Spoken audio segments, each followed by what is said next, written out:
Hello students, matter की definition जब आपको लर्न करनी होगी तो आप इतना भी लर्न कर लेंगे तो हो जाएगा। मैटर की डेफिनेशन है anything having mass and occupied space. इसका हिंदी में मतलब ये है कि कोई भी चीज़ जिसके अंदर वज़न होता है और स्पेस घेरती है उसे मैटर कहते हैं। अब इसके बाद मैटर बेटा देखिए 3 तरह का होता है, सॉलिड, लिक्विड और गैस। अब आप फोटो में देख सकते हैं कि सॉलिड में देखिए छोटे छोटे पार्टिकल्स हैं और एक दूसरे के वो बहुत नज़दीक हैं। लिक्विड भी छोटे छोटे पार्टिकल्स से बना हुआ है, लेकिन वो पार्टिकल्स आपस में थोड़े थोड़े दूर हैं। और गैस भी पार्टिकल्स से मिलकर बनी होती है और इसमें पार्टिकल्स काफ़ी ज़्यादा दूर दूर होते हैं। लेकिन जो आपका मैटर है इसका क्लासिफिकेशन यानी ये 3 तरह का होता है, सॉलिड, लिक्विड और गैस। तो सॉलिड का एग्जांपल जैसे आपकी बुक हो गई, लिक्विड का एग्जांपल में जैसे आपका वाटर है, मिल्क आप पीते हो या कोल्ड ड्रिंक है। गैस में एग्जांपल हो गया जैसे परफ्यूम है, आपके घर में भगवान जी की पूजा करती है मम्मी, अगरबत्ती जलाती हैं, या मान लीजिए ऑक्सीजन गैस है। ठीक है, अब ये जो पार्टिकल्स हैं ये बहुत पास पास हैं और बहुत दूर दूर हैं, इनके बारे में मैं आपको बताने जा रही हूँ। इसके बाद बेटा जो सबसे इम्पॉर्टेंट चीज़ होती है कि वो होता है इंटरमॉलिक्यूलर स्पेस। इसको पहले समझ लेते हैं कि दुनिया में कोई भी चीज़ जो होती है वो छोटे छोटे पार्टिकल से बनी होती है। यानी जितना भी मैटर है, चाहे वो आपका सॉलिड हो, चाहे लिक्विड हो या गैस हो, चाहे आपकी बुक हो, चाहे आपका वाटर हो, चाहे आपका कोई भी गैस हो, सब छोटे छोटे पार्टिकल्स से मिल कर के बना होता है। They are made up of very small particles. और हर पार्टिकल्स को आप कितना भी पास पास रखिए, उनके बीच में कुछ ना कुछ जगह छूट जाती है, स्पेस छूट जाता है। और दो पार्टिकल्स के बीच का जो स्पेस होता है, दो पार्टिकल्स के बीच की जो जगह होती है, उसे इंटरमॉलिक्यूलर स्पेस कहते हैं। तो अगर आपको डेफिनेशन पूछी जाए व्हाट इज़ इंटरमॉलिक्यूलर स्पेस, तो आपका आंसर होगा the space between two particles of the matter is known as intermolecular space. फिर से सुनिए, लिखा हुआ है ना, देखिए, space between two particles is known as intermolecular space. अब आप फिगर को देखिए दो पार्टिकल्स हैं आपके, उनके बीच में जो जगह है ना उसको कहते हैं इंटरमॉलिक्यूलर स्पेस। सॉलिड के केस में ये पार्टिकल्स बहुत ही पास पास होते हैं, तो इनका इंटरमॉलिक्यूलर स्पेस बहुत कम होता है। लिक्विड के केस में पार्टिकल्स थोड़े से दूर दूर होते हैं, तो वहाँ पर इंटरमॉलिक्यूलर स्पेस उनसे थोड़ा ज़्यादा होता है। और गैस के केस में पार्टिकल्स काफ़ी दूर दूर होते हैं, तो इंटरमॉलिक्यूलर स्पेस बहुत ज़्यादा होता है। तो इंटरमॉलिक्यूलर स्पेस इज़ मिनिमम मतलब सबसे कम होता है in solid, and intermolecular space is maximum यानी सबसे ज़्यादा होता है इन गैसेस। ठीक है, अब बेटा इसी तरीके से एक नया वर्ड आता है इंटरमॉलिक्यूलर अट्रैक्शन। तो जिन पार्टिकल्स के बीच में स्पेस कम होगा, जगह कम होगी, तो वहाँ पर फोर्स ऑफ अट्रैक्शन बहुत ज़्यादा होता है। जैसे आप दो फ्रेंड्स बगल बगल बैठे हो, आपकी बहुत पक्की दोस्ती है, तो आपका फोर्स ऑफ अट्रैक्शन ज़्यादा है। तो इसी तरीके से गैसेस में पार्टिकल्स बहुत दूर दूर होते हैं, तो फोर्स ऑफ अट्रैक्शन बहुत कम होता है। तो आप फिगर में देखिए, इंटरमॉलिक्यूलर फोर्स, इसकी डेफिनेशन जो हो जाएगी वो हो जाएगी the force with which the particles attract each other। That means हमने लिखा हुआ है particles attract each other with a force। तो जो particles एक दूसरे को अट्रैक्ट करते हैं एक फोर्स से, उसे हम इंटरमॉलिक्यूलर फोर्स ऑफ अट्रैक्शन कहते हैं। सॉलिड में इंटरमॉलिक्यूलर फोर्स बहुत ज़्यादा होता है क्योंकि पार्टिकल्स पास पास हैं। Intermolecular force is maximum in solid and intermolecular force is minimum in gases. क्योंकि पार्टिकल्स बहुत दूर दूर हैं, तो इंटरमॉलिक्यूलर फोर्स उनमें जो आपस में अट्रैक्शन का वो बहुत ही कम है। इसके बाद आप मूवमेंट देख रहे हैं, तो सॉलिड्स में पार्टिकल पास पास हैं, बहुत एकदम बगल बगल हैं, तो वो ज़्यादा मूव नहीं कर सकते। They move only eight there fixed positions. Okay, liquids में पार्टिकल्स कॉन्टीन्यूसली मूव करते हैं, बट उनके पास एक लिमिटेड स्पेस होता है। और गैस में पार्टिकल्स रैंडमली मूव करते हैं, यानी कहीं पर भी मूव कर सकते हैं जितनी दूर में गैस भरी हुई है। तो इस तरीके से सॉलिड, लिक्विड, गैस में कंपोजिशंस के हिसाब से, पार्टिकल्स के हिसाब से आपको मैंने 3 बातें बताई, intermolecular space, intermolecular force of attraction और उनका पार्टिकल्स का मोशन। तो आपकी दो definition, what is intermolecular space और what is intermolecular force of attraction, इसको आप लर्न कर लीजिएगा, ठीक है। अब इसके बाद सॉलिड लिक्विड गैस को दो ऐसी प्रॉपर्टीज़ होती हैं जिनके अनुसार डिफरेंशिएट किया जाता है और वो आप लोग को जल्दी समझ में नहीं आती कि ये क्या है। पहली प्रॉपर्टी कंप्रेसिबिलिटी। कंप्रेसिबिलिटी मतलब होता है किसी भी चीज़ को प्रेस करना, दबाना। तो जैसे आपका सॉलिड है, सॉलिड हैव नो कंप्रेसिबिलिटी। आप कितना भी बुक को दबाइए, देखिए वो दबेगा नहीं। फिर लिक्विड के केस में है स्लाइट कंप्रेसिबिलिटी। पानी जैसे आपका किसी बैलून में आपने भरा, तो आप उसको दबाएंगे तो थोड़ा सा वो दब जाएगा, बहुत ज़्यादा नहीं दबेगा, लेकिन स्लाइट कंप्रेसिबिलिटी होगी। और गैसेस हैं, किसी बलून में आपने गैस भर दी, तो आप उसे दबाइए तो बहुत आराम से काफ़ी ज़्यादा वो बलून आपसे मतलब प्रेस हो जाएगा। तो gases have high compressibility, solids have no compressibility and liquid have slight compressibility, ठीक है। तो कंप्रेसिबिलिटी मतलब किसी भी चीज़ को हम जब प्रेशर से आप दबाते हैं उसको, तो उसे कंप्रेसिबिलिटी कहते हैं। उसके बाद है डिफ्यूज़न। डिफ्यूज़न मतलब कोई भी दो चीज़ों को अगर हम आपस में मिलाएं तो एक दूसरे में मिक्स हो जाए। तो कभी भी सॉलिड आपका बिल्कुल भी मिक्स नहीं होता, नो डिफ्यूजिबिलिटी। आप टेबल को किसी के साथ मिक्स करिए तो वो मिक्स नहीं होगा, तो solid have no diffusibility. Liquids में स्लाइटली डिफ्यूजिबिलिटी होती है, जैसे मान लीजिए आप मिल्क और वाटर को ऐड करेंगे तो आपस में देखिए मिल जाएगा। तो liquids have slight diffusibility and gases have very high diffusibility. जिस तरीके से जैसे आपका कोई अगरबत्ती घर में है, इंसेंस स्टिक है, आप उसको जलाते हैं तो वो पूरी एयर में उसकी स्मेल फैल जाती है। परफ्यूम एक गैस होती है, आप परफ्यूम की बॉटल रूम में ओपन कर दीजिए, देखिए पूरी में आपको परफ्यूम की स्मेल आने लगेगी। तो डिफ्यूजिबिलिटी मतलब होता है पार्टिकल्स एक दूसरे के साथ कितना मिंगल हो जाते हैं। और कंप्रेसिबिलिटी होता है कि हम किसी चीज़ को प्रेस करें तो वो कितना दब जाती है। तो इस तरीके से सॉलिड लिक्विड गैस में बाकी जो और प्रॉपर्टीज़ हैं वो आप पढ़ते हैं। It has definite shape, definite volume, तो वो आपको समझ में आ जाता है। ये दो प्रॉपर्टीज़ नहीं समझ में आती तो वो मैंने आपको यहाँ पे समझा दी हैं। इसके बाद जो बेटा एक टॉपिक आता है जिसमें आपको बहुत ज़्यादा दिक्कत होती है, उसको कहते हैं conversion of states of matter. मतलब आपका जो मैटर है देखिए तीन तरह का है, सॉलिड है, लिक्विड है, गैस है, ठीक है। तो सॉलिड लिक्विड में बदलता है, फिर लिक्विड गैस में बदलता है। तो जब मैटर किसी एक स्टेट से, एक फॉर्म से दूसरे फॉर्म में बदलता है तो उसे कन्वर्जन ऑफ मैटर कहा जाता है।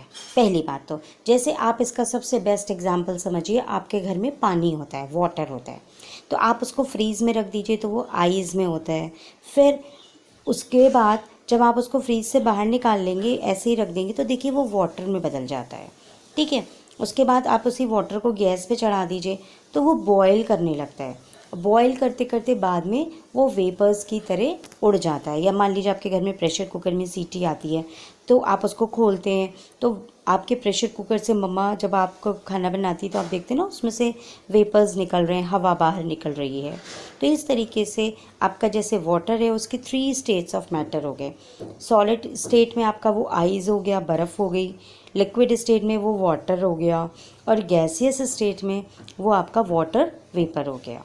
तो यहीं से जुड़ा हुआ इस तरह से जो चेंजेस होते हैं मैटर का एक फॉर्म से दूसरे फॉर्म में, उसे कन्वर्जन ऑफ मैटर कहते हैं। अब इसको ध्यान से समझिए। पहला केस आपका है, आपका जो बर्फ़ है, आइस है, वो वाटर में बदल रहा है, तो आइस टू वाटर। जब आपकी आइस से वाटर में चेंज होता है, बर्फ़ से वाटर में पानी में बदलता है, तो उसको मेल्टिंग कहते हैं, MELTING, मेल्टिंग। और इसकी डेफिनेशन क्या होगी? प्रोसेस ऑफ कन्वर्जन, कन्वर्जन माने बदलना, of a solid into a liquid. आपका आइस आपका सॉलिड है और वाटर आपका लिक्विड है, तो conversion of solid into liquid is called melting, ठीक है। अब इसके बाद आपका वाटर है, वाटर आपका वाटर वेपर में बदल रहा है, ठीक है। जो आपको वेपर्स दिखाई देते हैं हवा में, तो इसे कहते हैं वेपर में बदल रहा है, तो इसे वेपोराइजेशन कहते हैं। VAPORIZATION, vaporisation. अब इसकी डेफिनेशन क्या है कि what is vaporisation? The process of conversion of liquid into vapour, क्योंकि वाटर देखिए लिक्विड में है और वो वेपर में बदल रहा है, on heating is called vaporisation, ठीक है बेटा। अब इसी तरीके से मान लीजिए आपका वाटर वेपर में है, अब आप वो वापस वाटर में चेंज हो रहा है, यानी आपकी जो गैस है वो लिक्विड में चेंज हो रही है, ठीक है। तो उसको कहते हैं कंडेंसेशन, CONDENSATION, कंडेंसेशन। तो process of conversion of water vapour into the liquid is known as condensation, यानी आपकी जो गैस है वो लिक्विड में बदल रही है, यानी आपका जो वाटर वेपर है वो वापस वाटर में बदल रहा है, इसको कंडेंसेशन कहते हैं। फिर आपका वाटर आ गया, अब वाटर को आपने लिया एक ग्लास में और उसको फ्रिज में रख दिया तो वो आइस में चेंज हो गया। तो जब आपका वाटर आइस में बदलता है, यानी लिक्विड जो है वो सॉलिड में बदल रहा है, तो उसे फ्रीजिंग कहते हैं। क्योंकि आपने देखिए फ्रिज में रखा ना, तो फ्रीजिंग ऐसे याद कर लीजिए। The process of conversion of liquid into the solid. तो लिक्विड क्या है? वाटर, और सॉलिड क्या है? आइस। तो when liquid changes to solid it is freezing. Clear? तो ये आपका मेल्टिंग, वेपोराइजेशन, कंडेंसेशन, फ्रीजिंग, ये सब की डेफिनेशन अच्छे से याद कीजिएगा। इसके बाद अगर सिर्फ मेल्टिंग लिखा हो और मेल्टिंग पॉइंट लिखा हो तो दोनों की डेफिनेशन अलग अलग होती है। तो मेल्टिंग पॉइंट और बॉइलिंग पॉइंट की डेफिनेशन याद कीजिएगा। इसमें आपको टेम्परेचर लगाना है, the constant temperature at which solid melt into liquid. वो टेम्परेचर जिस पर आपका सॉलिड लिक्विड में बदल जाता है, यानी वो टेम्परेचर जिस पर आपकी जो आइस है, बर्फ़ है, वो वाटर में बदलती है, उसको मेल्टिंग पॉइंट कहते हैं। The constant temperature at which solid melts into liquid. इसी तरह बॉइलिंग है तो वो बॉयल हो रहा है तो लिक्विड आपका बॉयल करेगा। The constant temperature at a which liquid starts boiling is called boiling point. तो बॉइलिंग पॉइंट वाटर का 100 डिग्री सेल्सियस होता है, और मेल्टिंग पॉइंट, वाटर नहीं आइस बोलेंगे, melting point of ice 0 degree Celsius होता है। ठीक है, तो ये सारी, ये वाला जो सारा डेफिनेशन बहुत अच्छी तरीके से लर्न करके कॉपी में याद करके लिखिएगा। इसके बाद आता है बेटा 3 टॉपिक्स और हैं जिनकी डेफिनेशंस आपको ज़रूर याद करनी है। ब्राउनिंग मूवमेंट, डिफ्यूज़न और कोहेसिव फोर्सेस। अगर आप तीनों नहीं भी याद करोगे तो ब्राउनिंग मूवमेंट ज़रूर याद करना, ये बहुत इम्पॉर्टेंट है। ये एक मिस्टर ब्राउनिंग थे, उन्होंने ये देखा कि जैसा आपको पता है कि मैटर छोटे छोटे पार्टिकल्स से मिलके बना होता है। Matter is made up of small particles, और ये पार्टिकल्स हमेशा मोशन में रहते हैं, रुक के नहीं बैठते, तो वो यहाँ से वहाँ हमेशा घूमते रहते हैं। तो ब्राउनिंग मूवमेंट की डेफिनेशन आएगी तो आपको लिखना है जिग जैग। अगर आप रैंडम नहीं याद करें कोई बात नहीं, zig zag motion of the particles, zig zag movement of the particles is called browning motion, या the particles are in continuous zigzag motion is called browning movement. तो जितनी भी, चाहे वो सॉलिड के पार्टिकल्स हों, चाहे लिक्विड के हों, चाहे गैस के हों, वो हमेशा मूव करते रहते हैं, और उनके इस मोशन को ब्राउनिंग मोशन कहा जाता है। और सॉलिड के केस में पार्टिकल्स कम मूव करते हैं, और गैस के केस में पार्टिकल्स सबसे ज़्यादा मूवमेंट करते हैं, कि मैंने आपको पहले भी बताया था। इसके बाद है डिफ्यूज़न। डिफ्यूज़न मैंने आपको बताया था कि जब पार्टिकल्स एक में दूसरे से मिक्स होते हैं उसे डिफ्यूज़न कहते हैं। डिफ्यूज़न की जो डेफिनेशन है वो ऊपर वाली लाइन आप याद करेंगे, intermingling of particles of 2 different substances. 2 अलग अलग सब्सटेंस के पार्टिकल्स जब आपस में मिक्स हो जाते हैं तो उसको डिफ्यूज़न कहते हैं। जैसे आपका मिल्क है और वाटर, दोनों के पार्टिकल्स अलग अलग हैं, और अगर हम मिल्क और वाटर को एक में डाल देते हैं तो उनके पार्टिकल्स देखिए मिक्स हो गए, तो उसे डिफ्यूज़न कहते हैं। दैट मीन्स डिफ्यूज़न की आपको जो डेफिनेशन याद करनी है वो है intermingling of the particles of 2 different substances on their own is called diffusion. ठीक है, इसके बाद बेटा नेक्स्ट टॉपिक आता है कोहेसिव फोर्सेस। कोहेसिव फोर्सेस और एडहेसिव फोर्सेस, 2 तरह के फोर्सेस होते हैं। कि जैसे मान लीजिए आपने गिलास में पानी रखा हुआ है, तो गिलास में जो पानी है, तो पानी के अंदर आपका वाटर है, वाटर के छोटे छोटे पार्टिकल्स होते हैं, तो उन वाटर और वाटर पार्टिकल के बीच में जो फोर्स ऑफ अट्रैक्शन है वो आपका cohesive force of attraction. Cohesive force और एडहेसिव फोर्स को समझाने के लिए देखिए मैंने फिर से एक फिगर बनाया है कि ये आपका एक बीकर है, मान लीजिए गिलास है, इसके अंदर आपका पानी भरा हुआ है। पानी को देखिए मैंने W से बताया है कि जो पानी के पार्टिकल्स हैं, मान लीजिए ये पास पास हैं, इनको मैंने W से शो किया है। तो दो वाटर पार्टिकल्स के बीच में जो फोर्स ऑफ अट्रैक्शन है, जो मैंने W से लिखा है, उसे कोहेसिव फोर्स कहते हैं। That is force of attraction between same type of particles is known as cohesive force. लेकिन अब ये पानी आपका देखिए ग्लास में है, तो जो वाटर पार्टिकल आपका ग्लास के नज़दीक है, तो वहाँ पर उसमें force of attraction glass particle और वाटर पार्टिकल दोनों भी एक दूसरे को अट्रैक्ट करेंगे। तो जब ग्लास पार्टिकल और वाटर पार्टिकल इन दोनों के बीच में जो फोर्स ऑफ अट्रैक्शन है, उसे हम एडहेसिव फोर्स ऑफ अट्रैक्शन कहते हैं। तो यहाँ पे पार्टिकल्स आपके अलग अलग हो गए।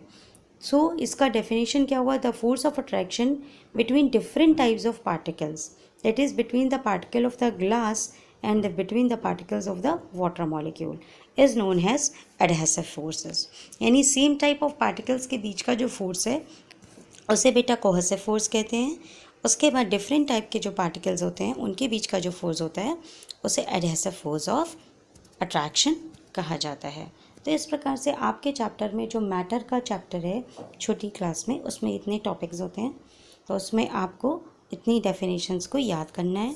इसके बाद आपके पास ऐसा भी आता है कि आपको सिंबल याद करने होते हैं, तो वो भी मैं आपको बताती हूँ कैसे आप याद कर सकते हैं। अब आपको अपने चैप्टर्स में दिया होता है कि आपको उनके सिंबल्स याद करने हैं। तो बेटा जो आपका मैटर होता है, इसमें आपके कई तरह के मैटर्स में एलिमेंट्स होते हैं, एक को नॉन मेटल बोलते हैं, एक को मेटल बोलते हैं। तो आपको सिंबल याद करने होते हैं। तो सिंबल याद करने के लिए आपको कोई दिक्कत नहीं है। ज़्यादातर जो सिंबल्स होते हैं वो पहला लेटर होता है या पहले के बाद उसका सेकंड लेटर होता है, और जो सेकंड लेटर होता है उसको स्मॉल लेटर्स में लिखा जाता है। जैसे हाइड्रोजन है, तो हाइड्रोजन का पहला लेटर देखिए H है, तो कैपिटल H हो गया। नाइट्रोजन का पहला लेटर N है, ऑक्सीजन का O है। वहीं देखिए क्लोरीन है, तो क्लोरीन में पहला लेटर C लेकिन H ना लेके L लिया जाता है, वो भी स्मॉल लेटर्स में। ब्रोमीन है तो कैपिटल B हो गया, उसके बाद ही वाला लेटर ले लिया गया स्मॉल r। इसी तरह सिलिकॉन देखिए नीचे से सेकंड वाला, तो उसमें S ले लिया और I ले लिया, तो सेकंड लेटर स्मॉल में लेते हैं। तो ये आपको थोड़ा सा याद करना पड़ेगा। ये तो ज़्यादातर जो भी मेटल्स होते हैं उनका फर्स्ट लेटर ही उसका सिंबल होता है और उसको कैपिटल लेटर्स में लिखा जाता है। तो इसमें से जो मेन आपको ज़्यादा इम्पॉर्टेंट है वो है hydrogen, nitrogen, oxygen, chlorine, carbon. तो इस तरीके से, या आप वो याद कर सकते हैं जो अलग है, क्लोरीन, ब्रोमीन या सिलिकॉन। ठीक है। अब ये वाले जो आपके सामने सिंबल्स हैं ये बहुत इम्पॉर्टेंट हैं, इनको आप किसी भी तरीके से ज़रूर याद कीजिएगा। और ये लैटिन नेम है कि इनके सिंबल से ये नहीं स्टार्ट होता, बल्कि इसके बाद का जो यहाँ पे इसकी डिस्कवरी की गई है उसके लैटिन नेम से इसका सिंबल स्टार्ट होता है। तो ये बहुत इंपॉर्टेंट है, एग्ज़ाम में अक्सर इससे ही क्वेश्चन आता है कि जैसे कोई एलिमेंट दे दिया गया और उसका आपको उसका लैटिन नेम बताना है। ठीक है। तो इसमें जो ज़्यादा इम्पॉर्टेंट है वो मैं आपको बताती हूँ, लेकिन वैसे तो अगर हो जाए तो आप सारा याद करिए, नहीं तो वो इम्पोर्टेंट वाले आप ज़रूर याद कर लीजिएगा। अब इसको लाइन से देखिए, इसमें कभी कभी सिंबल लिखने को आता है, कभी कभी पूरा लैटिन नेम लिखने को भी क्वेश्चन आता है, और ये क्वेश्चन ज़रूर आएगा। जब आप बच्चों उसको लर्न करिएगा तो ये टॉपिक बिल्कुल मत छोड़िएगा। तो पोटेशियम का देखिए सिंबल K है, और ये K कहाँ से आया? क्योंकि इसका लैटिन नेम है कैलियम, तो कैलियम का कैपिटल लेटर पहला वाला K, इसलिए पोटेशियम का K है। इसी तरह सोडियम का लैटिन नेम है नाइट्रियम, तो आप उसका लैटिन नेम याद कर लीजिए, फिर उसी का पहला लेटर निकाल लीजिए। तो जब आपने सोडियम का नाइट्रियम याद कर लिया तो नाइट्रियम का N और दूसरा लेटर भी है इसमें Na। इसी तरह कैल्शियम का कैलेक्स, तो Ca हो गया। मैग्नीशियम का मैग्नीसिया, तो Mg हो गया। तो मैग्नीशियम का तो आप इधर से भी याद कर सकते हो। इसी तरह से एल्युमिनियम का एल्यूमेन, Al हो गया। जिंक का जिंकेन, तो Zn है। आयरन का Fe, इसका लैटिन नेम है फेरम। लेड का प्लम्बम, Pb। फिर क्यूपरम, Cu। फिर मरकरी का हाइड्रागैरियम यानी Hg। सिल्वर है अर्जेंटनम। प्लैटिनम का Pt। गोल्ड का ऑरम, जिससे Au। इसमें जो सबसे ज़्यादा इम्पॉर्टेंट, मतलब ज़्यादातर मेरे को ऐसा लगता है बेटा, एक तो सोडियम है नाइट्रियम, फिर आपका हो जाएगा फेरम, फिर प्लम्बम, हाइड्रेकियम। ठीक है। इसके बाद ये मैसेज है बेटा आप लोगों के लिए कि अगर चैनल खो जाएगा तो आप यूट्यूब पे ये टाइप करिएगा youtube.com/c/सोनिका आनंद। इसको लिखेंगे तो आप मेरे चैनल पे पहुंच जाएंगे। वहाँ पे ऊपर देखिएगा प्लेलिस्ट लिखा होगा। प्लेलिस्ट आप जब क्लिक करोगे तो उसमें आप क्लास 6 to 8 मैंने लिखा होगा प्लेलिस्ट में। उसमें 6 से 8 तक के जो छोटे बच्चे हैं उनकी पढ़ाई से रिलेटेड वीडियो मैंने उसके अंदर डाले हुए हैं। मैंने और भी टॉपिक्स पे बनाए हैं, मैथ्स पे है, ग्रामर पे है, और भी धीरे धीरे बना रही हूँ बेटा। तो आपको अगर सर्च करना हो, अलजेब्रा पे मैंने बनाया हुआ है, एरिया ऑफ ट्रायंगल पे बनाया हुआ है, एरिया ऑफ स्क्वायर पे बनाया हुआ है, और इंग्लिश ग्रामर पे बनाया हुआ है। तो आप वहाँ से सर्च कर सकते हैं।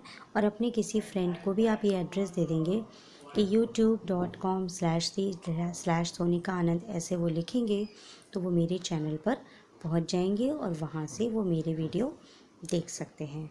इसके अलावा अगर किसी को कुछ पूछना हो तो मेरे नंबर पे फ़ोन नहीं करेंगे, सिर्फ व्हाट्सएप से जो मैसेज आएगा, तो जहाँ पे आपको कुछ प्रॉब्लम हो तो आप फ़ोटो खींच के भेजिएगा। मैं कोशिश करूँगी कि आपका जवाब दे दूँ। फ़ोन नंबर लिखिए 7007820783। बेटा मुझे पूरी उम्मीद है कि आपको मेरा जो बताया हुआ है बहुत हेल्प करेगा अपनी पढ़ाई की प्रिपरेशन में।